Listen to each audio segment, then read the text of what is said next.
Digan lo que digan, Venezuela va, por Gabriela Cultelli. Todo parecía tranquilo, nadie opinaba demasiado.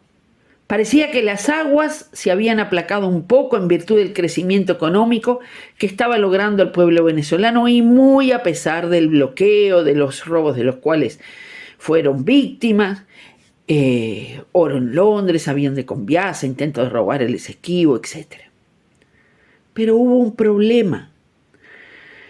Los venezolanos y las venezolanas quisieron, y lo harán, hacer un proceso electoral limpio de acuerdo a su legislación vigente. Es difícil hablar de proceso electoral democrático cuando sobre Venezuela recaen más de 900 medidas económicas coercitivas. Otro bloqueo orquestado e impulsado por los Estados Unidos. Así que preferimos expresar el proceso electoral como limpio, o dicho de otra manera, lo más democrático posible en tales circunstancias. Mella la democracia cuando se presiona a un pueblo económicamente contra el gobierno actual. La previa. En el año 2011, la señora Corina Machado, caraqueña de 56 años, ingeniera y profesora, fue electa diputada. Y como en Venezuela se respetan los comicios y las elecciones populares, sea quien sea el ganador, ganadora, asumió sin dificultades. Para el año 2014 fue nombrada representante alterna de Panamá ante la OEA. Y desde allí alzó su voz para solicitar la intervención contra su propio pueblo. De acuerdo a los artículos 149 y 191 de la Constitución bolivariana, y a partir de ese hecho, perdió la calidad de diputada. El artículo 149 es clarísimo y puede comprobarse en cualquier edición de la Constitución bolivariana aprobada por la inmensa mayoría del pueblo. Y dice textualmente: los funcionarios públicos y funcionarias públicas no podrán aceptar cargos, honores o recompensas de gobiernos extranjeros sin la autorización de la Asamblea Nacional. Luego, el 191 refiere concretamente a los y las diputadas, especificando que solo pueden tener actividades docentes, académicas, etc., igual que acá. O sea, simplemente se cumplió con el mandato constitucional al cesar a Corina Machado de su cargo de diputada. En definitiva, y aunque no viene mucho al caso, es oportuno aclarar que ella misma se identifica como liberal. Más mercado, menos Estado. Incluso partidaria de las privatizaciones, por ejemplo, de PDVSA, la petrolera, etc. Lo que sí viene al caso es mencionar que esta derechista a ultranza no solo pidió la intervención o invasión de Venezuela, sino que reclamó la agudización del criminal bloqueo económico contra este pueblo. Y estuvo al lado de todos los procesos de desestabilización e intentos de golpe de Estado ocurridos en Venezuela en los últimos años.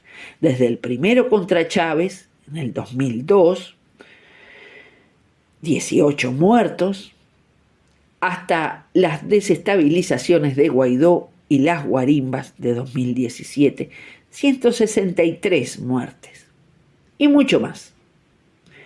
Si a ello se suman las limitaciones de su declaración patrimonial, no tiene nada de raro que en el 2015 se la haya inhabilitado por 15 años hasta el 2036 para candidatearse, y que esa decisión fuera reafirmada en el año 2023 por el Tribunal Supremo de Justicia venezolana y de acuerdo a la legislación vigente. Pero igual la señora Machado, y como parte de un plan mayor, al cual aún no le vemos el final y puede ser muy peligroso para mantener la paz en la región, se candidateó, alegando su participación en las internas, que cada partido organiza habiendo salido la más votada. En vez de dar paso al segundo en votos, decidió a última hora presentar por su cuenta una especie de sustituta, la señora Corina Lloris. ¿Y cuál fue el problema?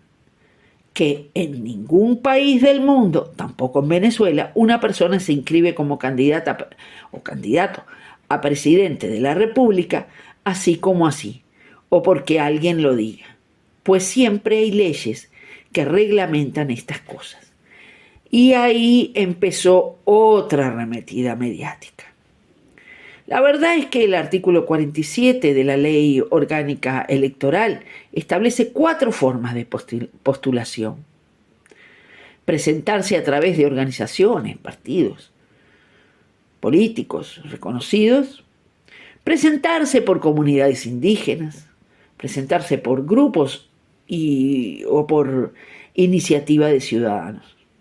En estos 2 últimos casos se requiere las firmas de un 5% del electorado que lo valide, cosa que no presentó la señora Joandris. Pero tampoco ninguno de los partidos inscritos la presentó. La mayoría de los partidos que pertenecían a esa plataforma opositora no acordaron con la investida candidata.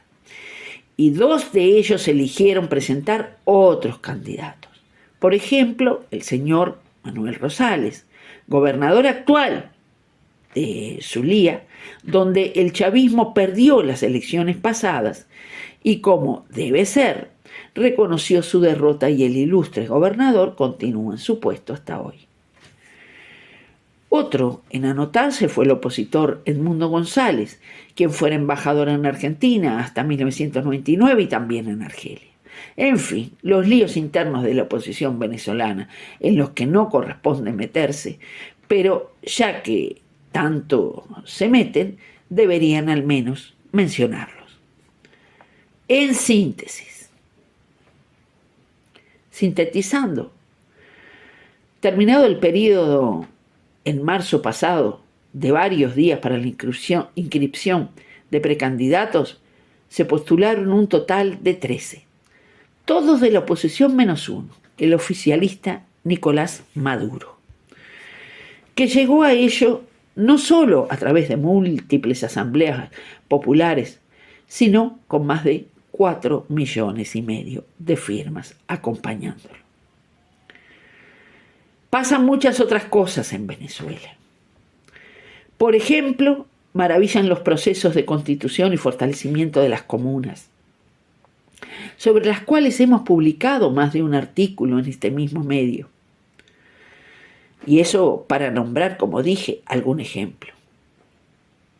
Pasa, para poner otro ejemplo, que ese pueblo se levantó de la crisis brutal de la pandemia sumado al bloqueo y al robo de sus reservas depositadas en bancos ingleses. ¿Por qué no hablan de todo esto? ¿Qué está pasando? ¿Qué pasa con el principio de no intervención? ¿Qué pasó con el antiimperialismo? ¿O no vemos qué dice la derecha de todo esto? En fin, ahí está la CNN, la BBC y también las menores de la vuelta como Infobae y otras. Es público y puede leerse fácilmente. No se trata de una simple campaña mediática, es esto, una guerra mediática. Y no solo contra el pueblo venezolano. Desde aquí, desde Mate Amargo, levantamos nuestra voz solidaria y nos viene a la memoria aquellos versos escritos por un pastor luterano alemán en 1946. Cuando los nazis vinieron a llevarse a los comunistas, guardé silencio. ya que no era comunista. Cuando encarcelaron a los socialdemócratas, guardé silencio, ya que no era socialdemócrata. Cuando vinieron a buscar a los sindicalistas, no protesté, ya que no era sindicalista. Cuando vinieron a llevarse a los judíos, no protesté, ya que no era judío. Cuando vinieron a buscarme, no había nadie más que pudiera protestar.